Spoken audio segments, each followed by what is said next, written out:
आप सभी को नमस्कार। हम लोग CDS 2023 का पेपर देखने जा रहे हैं। इसमें almost like most of the questions are solved by me, but कुछ क्वेश्चंस में थोड़ा सा कन्फ्यूज़न है क्योंकि उनका क्लियर कट आंसर समझ में नहीं आ रहा था, ना ही समझ में आ रहा था, ना ही मिल रहा था। तो उसके लिए पहले से क्षमा चाहूँगा, और एक दो क्वेश्चन शायद छूट भी गए थे। So we will solve it together. सबसे पहला क्वेश्चन ये है। वैसे तो देखते जाइए, जो क्वेश्चन कठिन रहेगा, जैसे RBI से रिलेटेड या फिर UPSC प्रीलिम से रिलेटेड जो क्वेश्चन रहेगा, we will discuss those questions. Otherwise आप आंसर देख लीजिए। आंसर आपको उम्मीद है मुझे कि सही मिलेंगे, क्योंकि काफ़ी एफर्ट करके जो है इसको सॉल्व किया है। So let's start. तो पहला ये कि कौन सा एसिड एक्यूमुलेट हो जाता है, तो पायरुविक होना चाहिए उसका। फिर दूसरा ये आयोडीन का एक टेस्ट रहता है, स्टार्च टेस्ट, ठीक है ना, तो उससे रिलेटेड था, ब्लू होना चाहिए इसका। उसके बाद आइसोटोनिक सोल्यूशन बोल रहा, तो आइसो का मतलब होता है सेम, ठीक है ना, तो इसमें कोई चेंज आना नहीं चाहिए इसमें। Now bile secreted by liver, ये काफ़ी ट्रिकी क्वेश्चन है, इसका क्लियर कट आंसर नहीं समझ में आ रहा था, लेकिन मुझे ये समझ में आया कि न्यूट्रलाइज़ करता है एसिड के इफ़ेक्ट को, पर ये फैसिलिटेट करे पेनक्रियाटिक एंजाइम्स के एक्शंस के लिए, ये मुझे सही नहीं लग रहा था। तो I have marked it D। बाकी आप इसको कमेंट करके बताइए कि सही है या गलत। ब्लड प्रेशर में ventricular contraction and ventricular relaxation, ठीक है ना, इसको ये भी कहेंगे कि सिस्टोलिक डिवाइडेड बाय डायस्टोलिक। उसके बाद ये फायर क्रैकर वाला, इसका आंसर D आना चाहिए, ठीक है, सॉल्व है, देख लो एक बार। और कोई भी क्वेश्चन जो गलत हुआ हो वो एक बार मेरे को ज़रा कमेंट करके बता देना, उम्मीद है कि होना नहीं चाहिए ऐसा। फिर ये एनर्जी कन्वर्जन, ये वाला इजी था, ये वाला भी इजी था, देखते चलो। नेट डिस्प्लेसमेंट, देन इसमें क्या होता है, जब हम पावर निकालते हैं ना, तो इसमें बस एक चीज़ ध्यान रखनी होती है कि जो सेंटीमीटर की वैल्यू होती है उसको अपन को मीटर में कन्वर्ट करना होता है, ठीक है। फिर ये मैग्नीशियम ऑक्साइड वाला, ये क्विक लाइम वाला, देन उसके बाद आता है लेड नाइट्रेट। तो लेड नाइट्रेट का ये क्लास 11 से 12th में ना एक टेस्ट रहता है, ठीक है ना, वो एक टेस्ट रहता है। बाकी इसका आंसर इसका D है।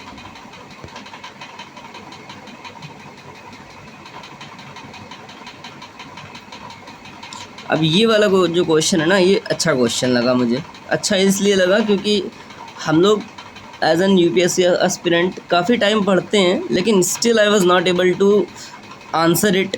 मैं नहीं कर पाया इस क्वेश्चन को। Question number 15, land of red river and blue hills. तो ब्लू हिल्स से मुझे ये लगा कि कोई तो नॉर्थ ईस्टर्न स्टेट होना चाहिए, तो तमिलनाडु होना चाहिए, है ना, मतलब लाइक नीलगिरी। लेकिन नीलगिरी नहीं होना चाहिए था, ये मैं सोच रहा था पहले से, तो नॉर्थ ईस्टर्न होना चाहिए था, है ना। लेकिन फिर भी मुझे एग्जैक्टली नहीं पता था कि इसका आंसर आसाम है, but so this was a good question. अब ये वाला क्वेश्चन देखो, इसमें क्या किया है, बाउंड्री पूछा हुआ है, ठीक है। सो मैंने जो डायग्राम बनाया है वो ये सोच के बनाया है कि मान लो कि आपको कुछ भी नहीं पता, ठीक है, तो आप इतना मिनिमम बनाएंगे। जब इतना मिनिमम बनाएंगे तो आप दिमाग कैसे लगाएंगे कि तेलंगाना यहाँ पर है, नीचे आंध्र प्रदेश है, तो क्या ऊपर इसके झारखंड है, क्या ऊपर इसके MP है, ऐसे करके सोचना पड़ेगा, है ना।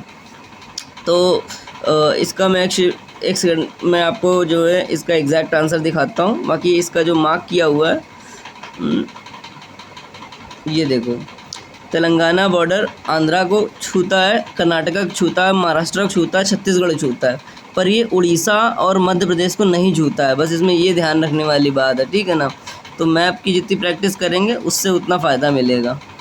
एक दो बार बनाइए, गलत करिए, फिर से देखिए, फिर से बनाइए, इस तरीके से।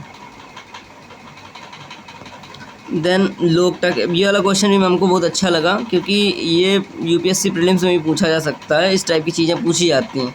बाकी इसको करने का सिंपल तरीका था कि जो पुलिकट लेक है ना, वो आंध्र प्रदेश और तमिलनाडु के बीच में शेयर की जाती है, ठीक है। तो आंसर इसका सी और डी में होना चाहिए था, ठीक। लेकिन अब रिसेंटली मैंने पढ़ा था कि बड़ा पानी और लोकटक लेक तो सबको पता है, बड़ा पानी भी मैंने पढ़ा था, तो इस वजह से इसको मतलब ये it was easier for me. बाकी आप लोगों की हेल्प के लिए नोट्स दिखा देता हूँ आपको। ये कुछ बेसिक नोट्स हैं, अगर आपको ज़रूरत लगे तो आप स्क्रीनशॉट ले सकते हैं।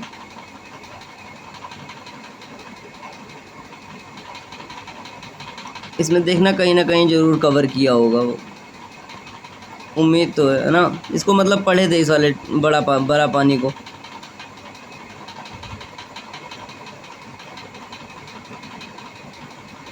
ये देखो बड़ा पानी, इसकी खासियत ये है कि ये उमियाम लेक का दूसरा नाम है। उमियाम लेक वो लेक है जो बिल्कुल क्रिस्टल क्लियर दिखाई पड़ती है ना, वो वाली।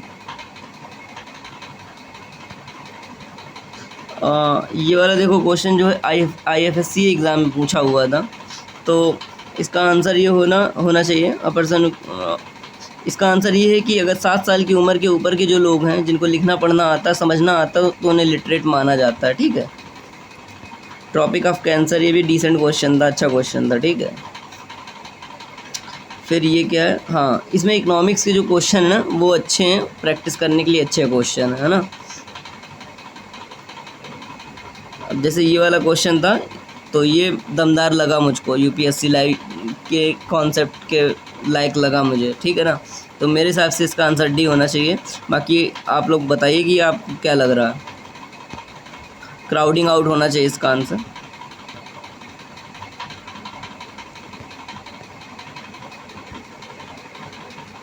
अब ये 24 नंबर जो है ना, ये कॉन्सेप्ट बहुत इंपॉर्टेंट है, RBI के लिए इम्पॉर्टेंट है, ऐसी चीज़ें पूछी जाती हैं, ठीक है।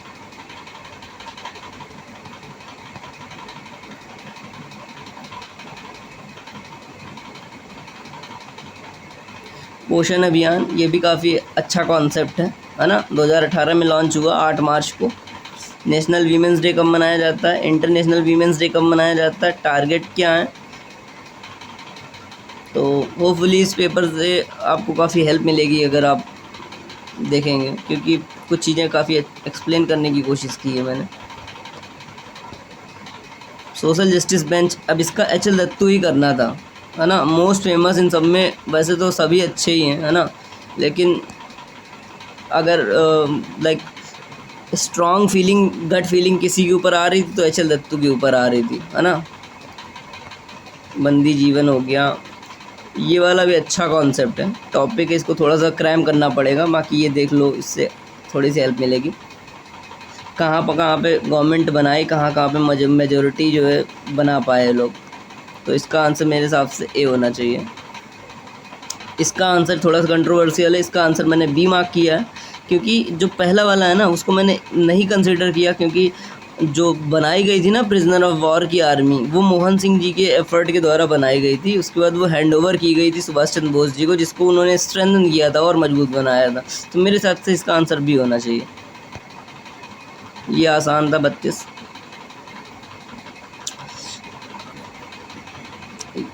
हम्पी तुंगभद्रा अगर याद होता तो आसान था ये 33 नंबर। असम राइफल, ये भी आसान था। अहोम आसान था, ये बहुत कठिन था, नहीं कर पाते इसको। 36 नंबर का आंसर डी है। ये आसान था, ये भी आसान है मेरे हिसाब से। आस्पेक्ट होना चाहिए, क्लोजर होना चाहिए, हेजलमैन होना चाहिए, इसका आंसर डी होना चाहिए 38 नंबर का, है ना।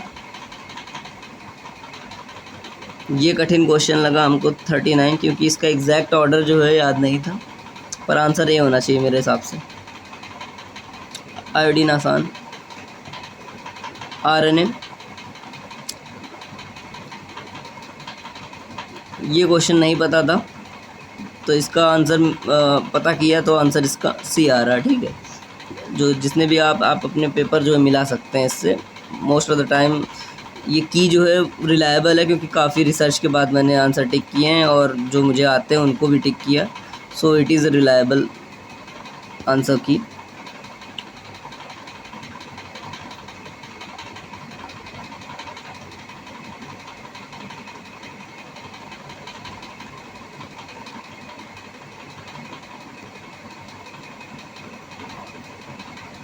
बेसिक है ये वाला, अच्छा लगा मुझे ये question. Sodium hydrogen carbonate and sulphuric acid.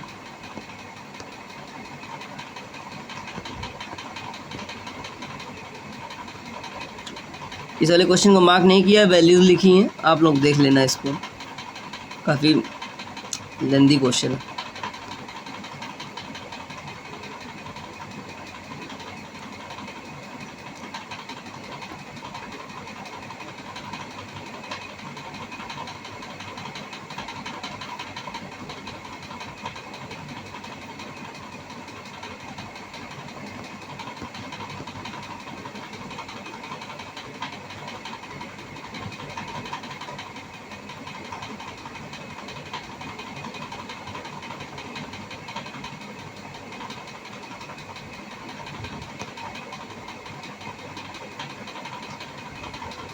ये वाला आसान क्वेश्चन था, और ऐसे टाइप के क्वेश्चन यूपीपीसीएस में भी पूछे जाते हैं। ये अच्छा कॉन्सेप्ट है आरबीआई के लिए, मुझे तो अच्छी मतलब लाइक वाइब आ रही है, स्ट्रॉन्ग फीलिंग आ रही है कि ऐसी चीज़ें पूछनी चाहिए, क्योंकि पिछले 2-3 सालों से आ रहा, 4 सालों से, हाँ शायद से 4 सालों से आ रहा।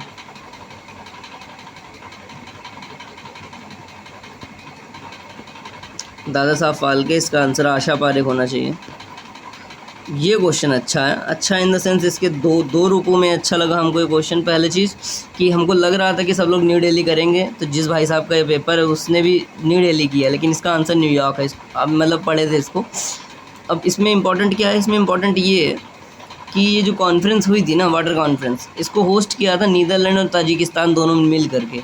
यहाँ पर एक चीज़ लॉन्च की गई थी, वो थी W12+।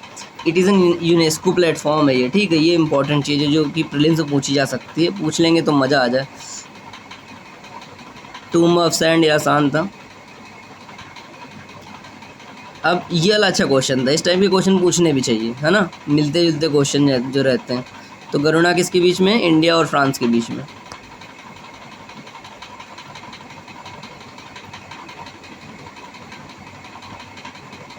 ये भी अच्छा कॉन्सेप्ट है, ये वाला कॉन्सेप्ट अच्छा लगा हमको, यूज़फुल है, प्रीलिम्स से पूछा जा सकता है।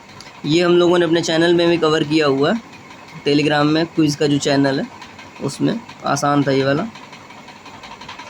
ये वाला भी अच्छा कॉन्सेप्ट है, वेरी गुड कॉन्सेप्ट। तो इसका आंसर होना चाहिए ए, ठीक है, इसका आंसर ए होना चाहिए। इसमें 10 इंडिकेटर होते हैं, 10 पैरामीटर होते हैं टोटल, सारे लिखे हुए हैं, एक बार देख लो आप लोग।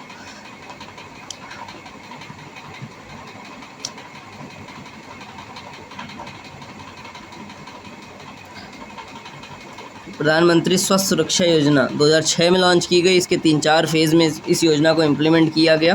तो इसका आंसर वैसे तो ए है, ठीक है ना, देख लो आप लोग। MK गांधी जी ने जो है ये कहा था कि कांग्रेस को अब डिज़ोल्व कर देना चाहिए। इसका आंसर सूडान होना चाहिए, काफ़ी चर्चा में था ये वाला। जो सबसे पहला ऑल वीमेन मिशन भेजा गया था वो लाइबेरिया भेजा गया था, एडिशनल इन्फॉर्मेशन। स्वयं ऐसी चीज़ें पूछनी चाहिए एग्ज़ाम्स में, क्योंकि इसका फुल फॉर्म जो है इम्पोर्टेंट है, ठीक है। तो मेरे हिसाब से इसका फुल फॉर्म पूछना चाहिए कहीं अगर पूछना है तो बैंक के एग्ज़ाम्स में। ये भी अच्छा क्वेश्चन है।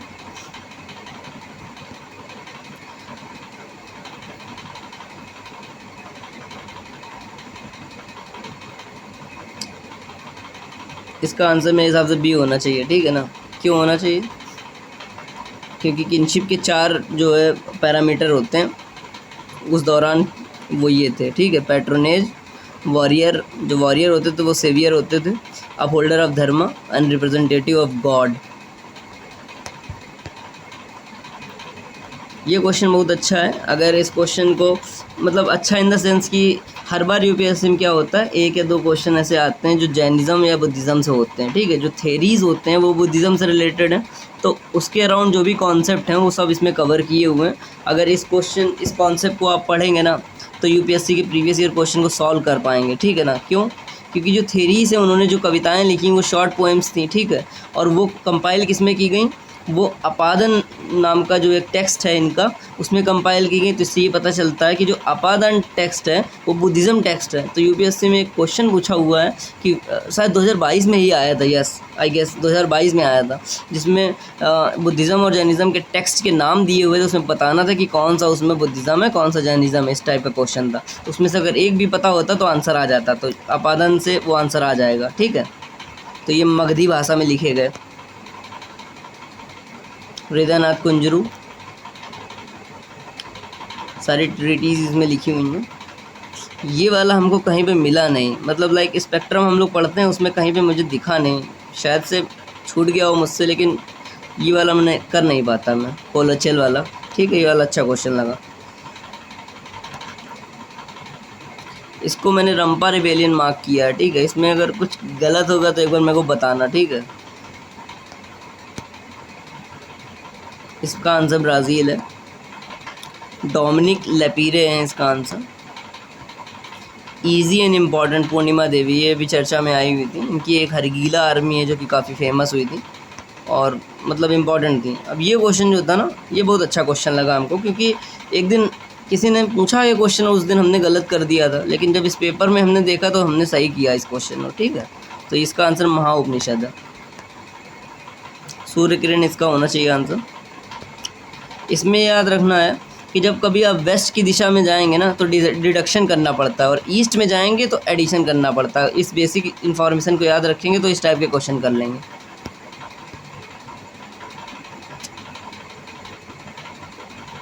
अब ये क्वेश्चन जो है ना, एज सच इसका आंसर कोई भी नहीं होना चाहिए था, लेकिन मोस्ट अप्रोप्रिएट आंसर जो है वो बी होना चाहिए। क्योंकि कोई भी क्यों नहीं बोला, क्योंकि जो यूरेनस और नेपच्यून है ना, they are the heavy ice giant, they are not the lighter ices, है ना, इस वजह से। बाकी मोस्ट अप्रोप्रिएट चुनना है, इसलिए बी आंसर इसका होना चाहिए, ठीक है। इसका आंसर अलुवियल सॉइल है।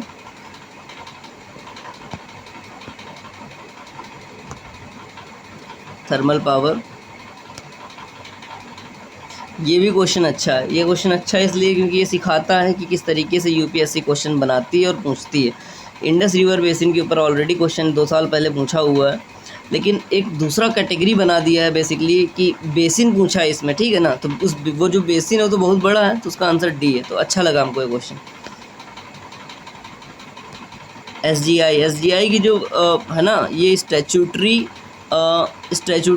है, कॉन्स्टिट्यूशनल नहीं है, ठीक है।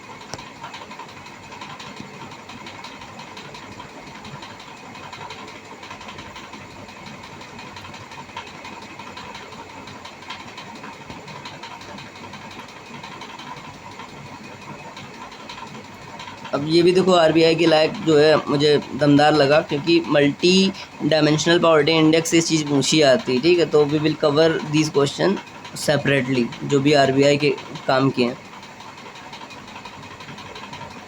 बाकी इसका देखो मैंने आंसर मार्क नहीं किया क्योंकि क्लियरली नहीं मिल रहा था, पर जितना मिला उसके हिसाब से क्या है, जितना समझ में आया वो ये है कि अगर जो कोई छोटा बच्चा है ना, जिसकी उम्र जो है 59 वीक के बीच में है, और कोई व्यक्ति है जिसकी उम्र 15 साल से ऊपर है, और household is identified as undernourished, तो उस हाउस होल्ड को अंडर नरिश्ड कहा जाएगा, है ना। पर इसमें लिखा हुआ a single member of household, age वाला क्राइटेरिया नहीं दिया हुआ है इसमें, है ना। बाकी दूसरा बॉडी मास इंडेक्स दिया हुआ है, तो ये थोड़ा कंक्लूसिव नहीं हो पा रहा था, इस वजह से हमने इसको मार्क नहीं किया। इसमें याद रखना है कि एमपीआई में 12 इंडिकेटर होते हैं मिनिमम, इतना याद रख लो फिलहाल के लिए। इसका आंसर बताओ क्या होना चाहिए।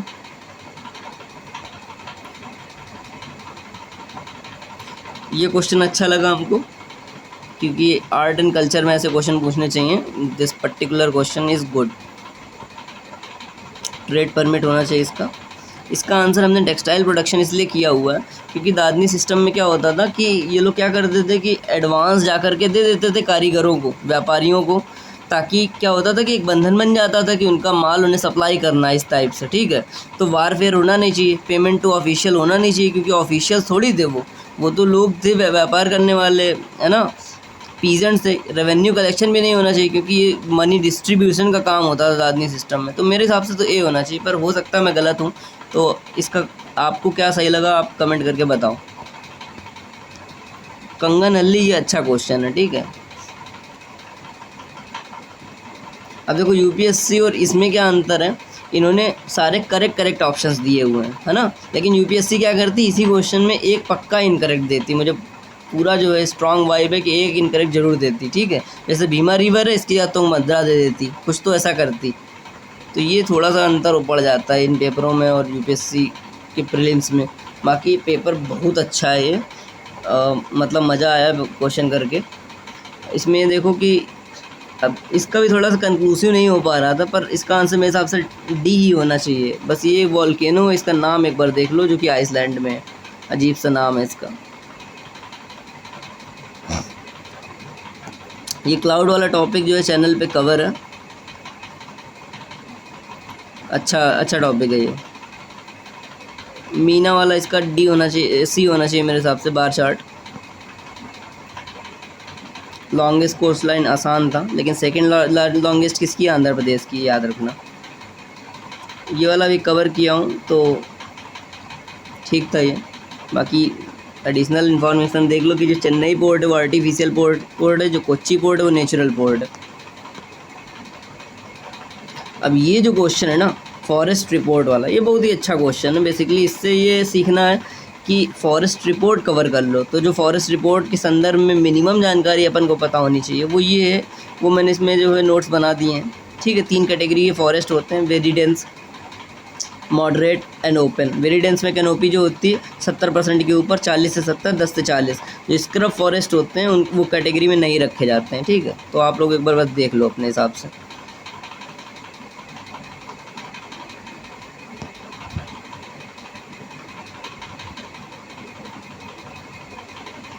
नेशनल एजुकेशन पॉलिसी बहुत अच्छा कॉन्सेप्ट है, बहुत अच्छा टॉपिक है, इसको अलग से कवर करेंगे।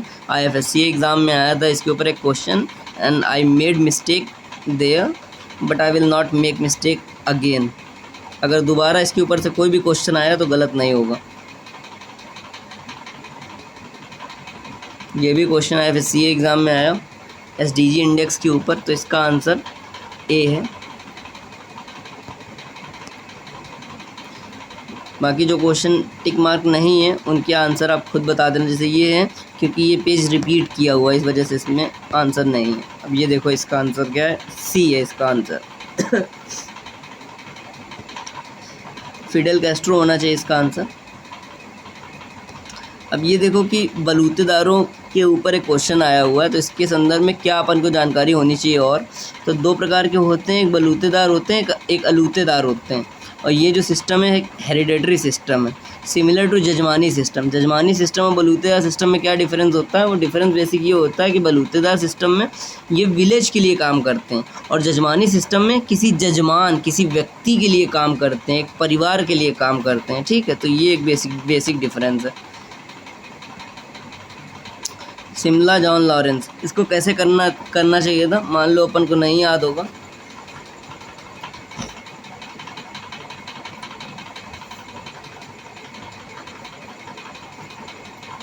इसका जो आंसर है नारायण सुर्वे है।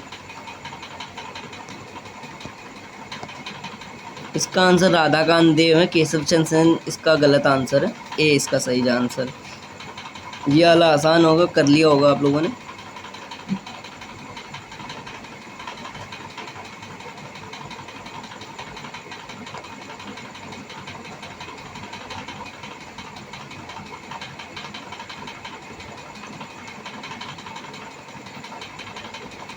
ये वाला क्वेश्चन भी आसान है, फेमस है मतलब। तो होपफुली पूरा पेपर जो है आपको मैक्सिमम आंसर पता चल गए होंगे, मुश्किल से 2 या 3 नहीं पता होंगे, उनको आप देख लेना। तो ये रहा पूरा CDS का पेपर, हम लोगों ने सॉल्व देख लिया है। आप अपने मार्क्स कैलकुलेट कर सकते हैं। आई कैन अश्योर यू कि अच्छी खासी एक्यूरेसी है इन आंसर्स की, काफ़ी एफर्ट करके जो है सॉल्व किए हैं। Hope it helps.